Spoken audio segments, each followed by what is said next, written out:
What's good with it? YouTube? You already know who this is. This is your boy Big Flacco from ACP, a convict's perspective. So, real quick, guys, do me a favor.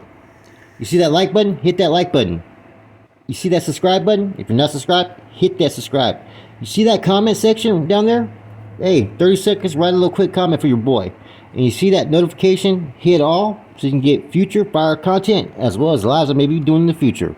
Now, once again, I got a quick announcement. I just learned that there was another prison killing that occurred in San Quentin. Apparently, at San Quentin State Prison, an individual named James Healy was found unresponsive in his cell, right?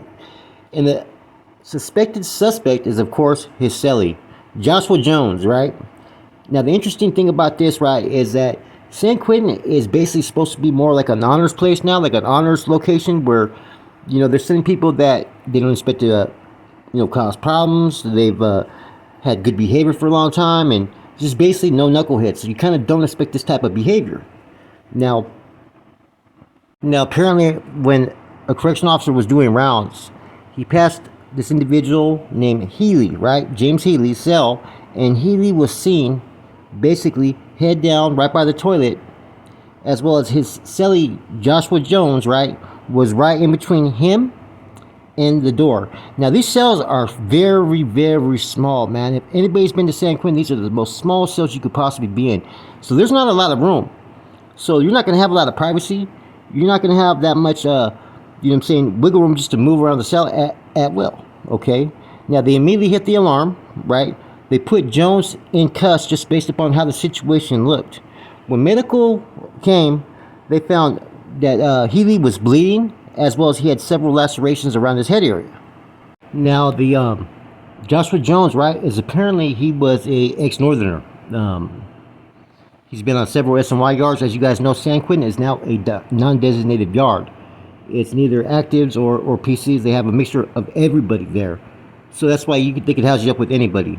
But like I said, for some reason, San Quentin has always been a place that either you're short to the house or you're doing life. It's kind of like one of those like honor farms where, they have, a lot of different vocational trades. They have a lot of things there that could help out, an inmate that wants to learn different trades and whatnot.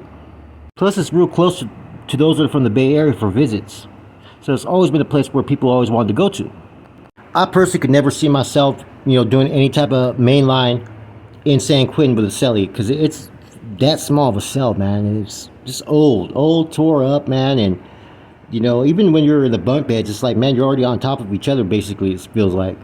And I can see how having like the wrong cellmate or a cellmate you're not always compatible with, man, it's like 5 times worse than in a regular cell, because it's that type of environment.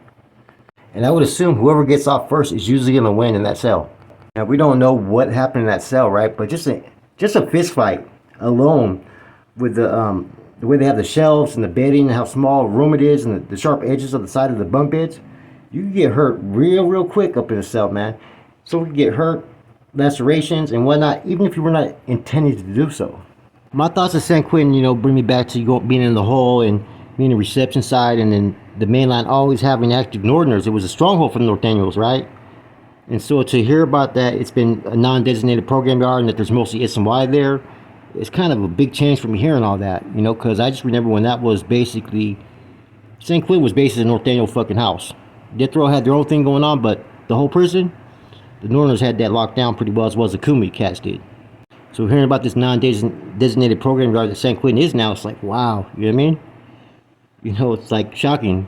So anyways, man, as we've been talking previously, right, this is just another killing, man. Just a couple days ago, they have the one in the Bay.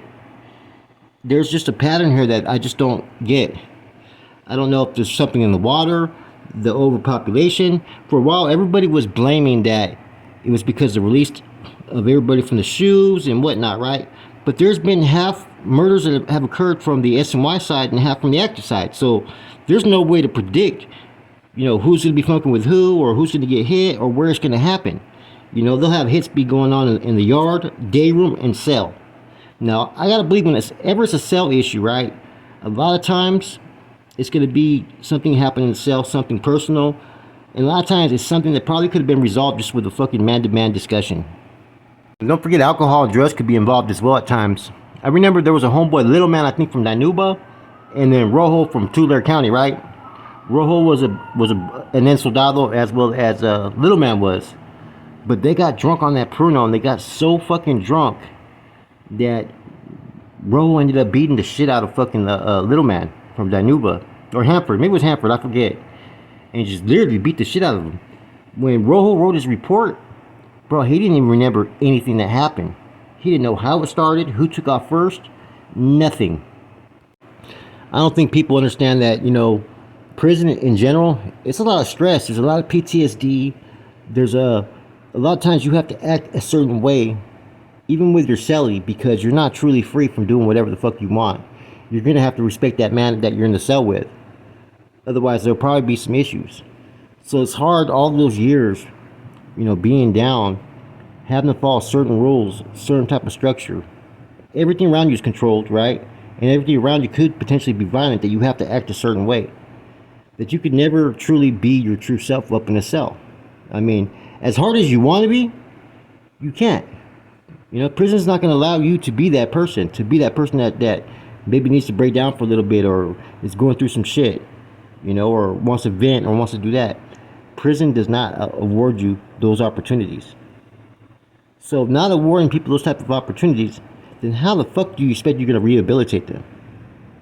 You got to put inmates in the best position to succeed as opposed to failing, and that goes even with those that have a long time to do, those that still need to work on some issues, Just because you're involved in the prison politics or gangs does not mean you cannot find a better way to live for yourself while you're in there.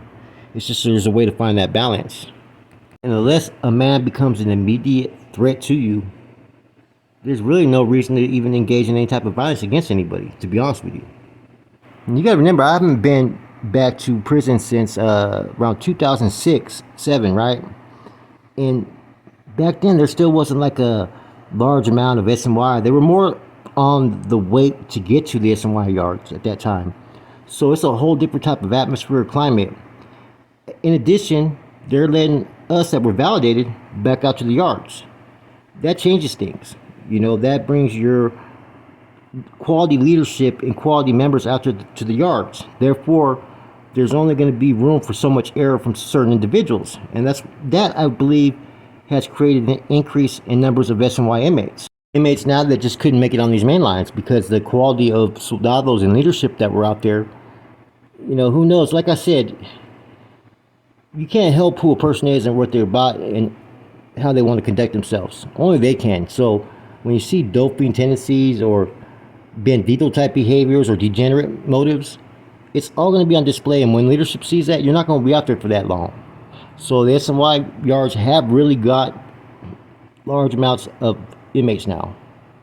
In addition, you can't be a level 2 inmate and be considered active. Back in the days, you could still be on a level 1 or basically on a fire camp, and then they took that from the homeboys. Then next thing you know, level 1 yards. Then next thing you know, now level 2s.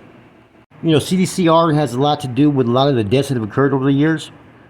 But a lot of times, like I said, inmates will self-destruct, they'll self-sabotage, and they'll make matters worse for themselves. And that's clearly happened in the last 30 years since I last entered the system. Anyways, another murder in San Quentin. Shit, that's like about 13, 14 murders this year, man. The numbers are only increasing, and there's been a lot more batteries on staff, like I mentioned the other day. With that said, I hope you guys have a good day. I'm out.